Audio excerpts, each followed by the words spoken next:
Hello welcome back to our channel. చూసారు కదా, ఇన్ని రోజులు మనం అనుకున్నాము టాప్ 5 లో ఉండాల్సిన కంటెస్టెంట్ సడన్ గా ఎందుకు వచ్చారు. అంతేకాకుండా దీంట్లో మనకి రెడ్ కార్డ్ చూపించడానికి వితౌట్ రీజన్ తో రెడ్ కార్డ్ చూపించారు. అసలు ఈ రీజన్స్ ఏంటి, దీని గల కారణాలు ఏంటి, ఎందుకు వచ్చారు, ఎందుకు వార్నింగ్ ఇవ్వలేదు అనే అభయ్ నవీన్ గారి దగ్గర తెలుసుకుందాం. హాయ్ అండి. How you? Super. So after Bigg Boss బయటకు వచ్చేసారు. ఇంత తొందరగా అసలు మేము ఎక్స్పెక్ట్ చేయలేదు. అంటే టాప్ 5 లో ఉంటారు అనుకున్నాను, బట్ ఎందుకంటే థ్యాంక్ఫుల్లీ బిగ్ బాస్ టీమ్ కూడా అనుకురంట. సో ఇంకా ఇట్స్ వెరీ అన్ఫార్చునేట్. ఏం రీజన్ అయింది అనేది మనకు తెలియదు, కానీ ఓటింగ్ సరిగా రాలే అన్నారు. బట్ ఇక దానికి ఎవరిని బ్లేమ్ చేయడానికి ఏం లేదు. బట్ డెఫినెట్ గా నేను ఫినాలే దాకా ఉంటాను ఉండే మైండ్ లో. అంటే మీరు సెల్ఫ్ నామినేషన్ చేసుకున్నారు కదా, సో సెల్ఫ్ నామినేషన్ ఏ కాన్ఫిడెంట్ తో? కాన్ఫిడెన్స్ కాదు, సెల్ఫ్ నామినేషన్. అది నేను యాక్చువల్ గా తర్వాత కూడా నేను మాట్లాడినా, ఎందుకంటే నేను సెల్ఫ్ నామినేట్ చేసుకోగానే ఫస్ట్ నన్ను వచ్చి అడిగిందే సోనియా, నువ్వు ఎందుకు సెల్ఫ్ నామినేట్ చేసుకున్నావు అని.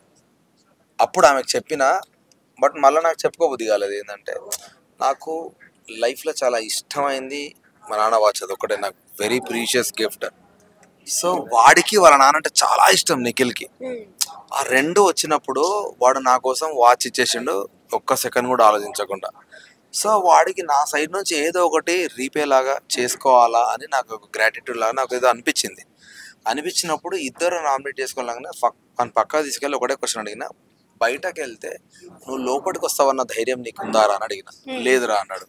సో నీ దగ్గర ఆప్షన్ లేనప్పుడు నేను ఇస్తే నాకు సాటిస్ఫాక్షన్ ఉంటుంది, కాబట్టి ఒక్క సెకండ్ ఆలోచించకుండా నేను వచ్చేసి నేను నామినేట్ చేసుకుంటున్నా అని చెప్పిన.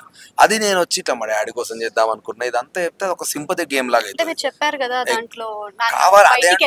అదే అంటున్నాను నేను. ఎందుకన్నా అంటే మా డాడీ కోసం వెళ్తున్నా అంటే, అరే పాపం రా వీడని సింపతి వస్తుంది. అది నాకు వద్దు కాబట్టి నేను దాన్ని ఇట్లా ప్రొజెక్ట్ చేసిన అని చెప్తే ఇంకా సోనియా అక్కడ నుంచి వెళ్ళిపోయింది. నేను నిఖిల్ కూడా ఈ మాట చెప్పకు, నాకు వాడికి తెలిసాల్సిన అవసరం నాకు లేదు అని చెప్పిన. ఇది కూడా వీడియో వాడు చూడాడు కాబట్టి ఇప్పుడు చెప్తున్నా. అంటే సింపతి కార్డ్ యూజ్ చేస్తున్నారు, లాస్ట్ టైం జరిగింది కదా, ఈసారి కూడా అలా ట్రై చేస్తే ఏమైనా విన్ అయ్యే ఛాన్స్ ఉంది అని చెప్పి. సింపతి కార్డ్ నాకు వద్దు అనుకున్నామ్మా. నేను ఎట్లుంటానో అట్లుంటా, నేను ఎట్లుంటానో అట్లా ఆడతా. నచ్చితే తీసుకెళ్తారు, నచ్చపోతే మనం వచ్చేద్దాం అన్నట్టే ఉన్నా. నాకు సింపతి కార్డ్ వాడాలంటే, ఎందుకంటే ఫస్ట్ వీక్ నేనే సింపతి కార్డ్ వాడుతున్నాను మణికంఠ నామినేట్ చేసి. నేను సింపతి కార్డ్ వాడితే చాలా చండాలంగా ఉంటుంది. సో డెఫినెట్ గా నాకు అది ఇంటెన్షన్ లేకుండే. అంటే బయట మనం వింటున్న ప్రకారం ఏంటంటే ఈసారి గేమ్స్ మీద కన్నా ఫోకస్ చాలా వరకు కంటెంట్ ఇవ్వడానికి ఎక్కువ ఫోకస్ చేస్తున్నారు అని అంటారు. మీరేమనుకుంటున్నారు అసలు? అంటే గొడవలు పడడంలోనైనా ఏదో ఒకటి కంటెంట్ క్రియేట్ చేయాలని. కొన్నిసార్లు నాకు అన్నెసెసరీ గొడవలు పడ్డారని చాలా సార్లు అనిపించింది. ఊరికే అరుస్తున్నారు, ఊరికే కంటెంట్ కోసం మాట్లాడుతున్నారు అని అనిపించేది.